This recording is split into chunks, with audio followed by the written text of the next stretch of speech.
Hola a todos. Hoy nos espera un recorrido visual absolutamente fascinante a través de las islas del Pacífico que salpican el Golfo de Fonseca. A ver, os aseguro que estamos ante un territorio poco explorado donde una geografía realmente espectacular se cruza con una historia humana súper compleja y llena de giros que no te esperas.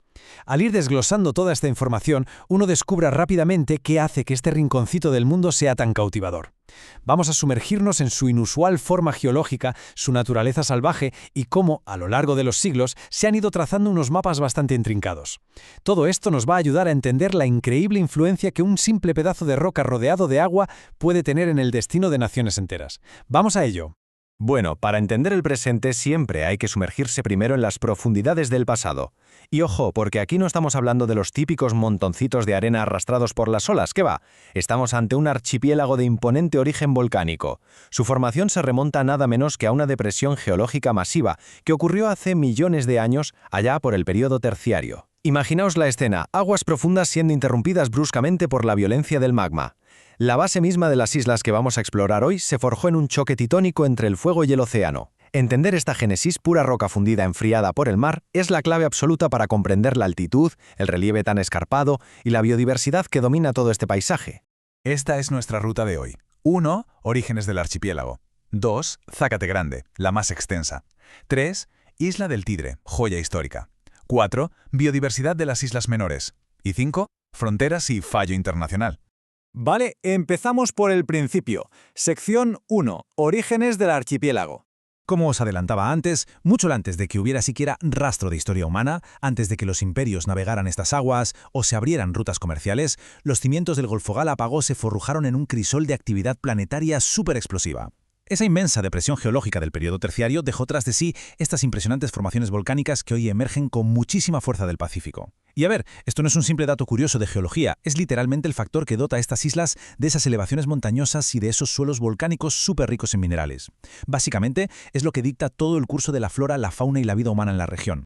Avanzamos a nuestra primera gran parada. Sección 2. Zácate Grande, la más extensa. Fijaos bien en los números de esta gráfica, porque la diferencia de escala en este entorno es brutal. Zácate Grande, con sus 54,3 kilómetros cuadrados, es más del doble del tamaño de la siguiente isla más grande, la Isla del Tigre, que se queda en 23,7. Y ya, si la comparamos con islas menores como Huehuensi, de apenas 7,5 kilómetros cuadrados, pues literalmente la eclipsa. En términos de volumen puro de tierra, Zácate Grande domina por completo el panorama de las islas hondureñas de la zona. Se extiende casi 10 kilómetros de punta a punta. Es, sin duda, el gigante geográfico del lugar. Viendo esta imagen desde el agua, uno se da cuenta enseguida de por qué una isla de esta magnitud es capaz de albergar ecosistemas tan complejos. Su silueta irrumpiendo en el horizonte del Pacífico es majestuosa y nos ayuda a entender cómo un terreno tan vasto proporciona el espacio perfecto para mantener microclimas que otras islas vecinas, más pequeñas y planas, simplemente no pueden tener. Y ojo a esto, porque la isla no es una simple planicie que asoma sobre el mar. Para nada. Alcanza una altitud imponente de 656 metros. Si os preguntáis por el nombre, se debe a que gran parte de su vegetación es una hierba local llamada zacate. Ya veis, un alarde de creatividad bautizándola. Pero además de verde, la isla guarda tesoros, como la pequeña montaña de Ubillal, famosísima por sus maderas preciosas. Y un detalle logístico que cambia la historia por completo. Zácate Grande está conectada al continente por una carretera. Esto rompió su aislamiento histórico y transformó radicalmente su economía y su vida social, un auténtico antes y un después. Venga, nos movemos al centro del Golfo. Sección 3, Isla del Tigre, joya histórica. Antes de meternos de lleno en su historia, que os prometo que es casi de película, quiero que os quedéis con esta cifra: 783 metros. Ese es el alto del cono volcánico conocido como el Tigre. Aunque la isla es menos de la mitad que Zácate Grande, es aquí donde está el techo de todo el archipiélago. Esta elevación colosal, sumada a que está casi en el centro del Golfo, le dio una ventaja estratégica que no tiene precio. Era la torre de vigilancia perfecta sobre todo el Pacífico de la zona.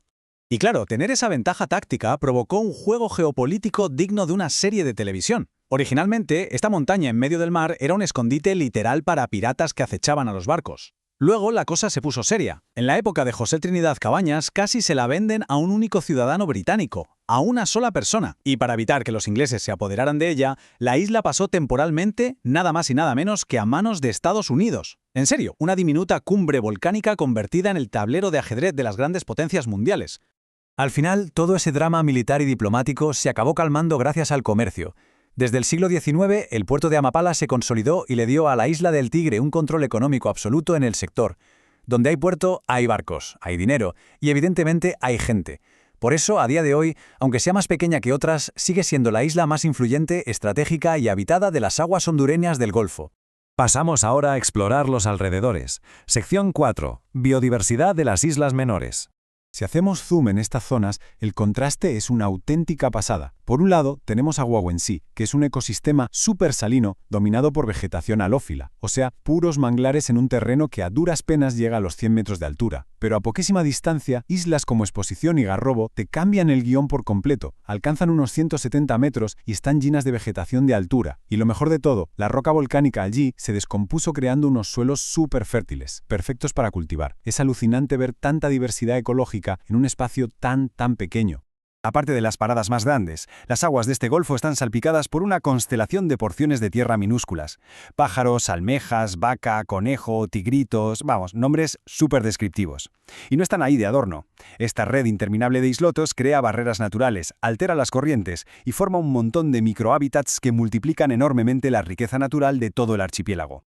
Y llegamos a nuestra última parada, sección 5, fronteras y fallo internacional.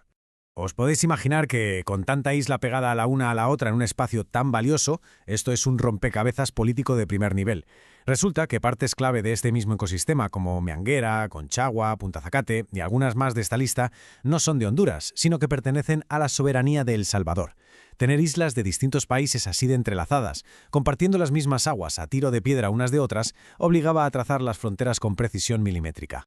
Afortunadamente, y a diferencia de lo que pasaba en la época de los piratas, este lío moderno se resolvió de forma impecable.